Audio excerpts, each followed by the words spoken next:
Datuk Seri Anwar Ibrahim menyelar dakwaan segelintir pihak yang mengatakan harga minyak hanya meningkat di Malaysia dan bukan di peringkat global. Beliau menyifatkan kenyataan itu sebagai dangkal serta boleh mengelirukan rakyat. Menurut Perdana Menteri, terdapat komen daripada beberapa individu termasuk tokoh berpengaruh yang mengutarakan pandangan sedemikian sekaligus mencetuskan kekeliruan dalam kalangan masyarakat.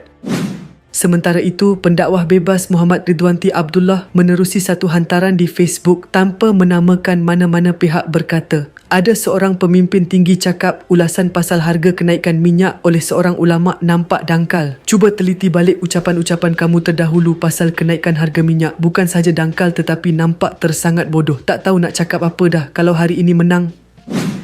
Sebelum ini, Presiden PAS Tan Sri Abdul Hadi Awang dilaporkan berkata, tidak ada sebab mengapa harga bekalan minyak di Malaysia kekal tinggi. Beliau yang juga ahli parlimen Marang mendakwa, ia kerana Malaysia tidak termasuk sebagai antara negara yang disekat oleh Iran di Selat Hormuz.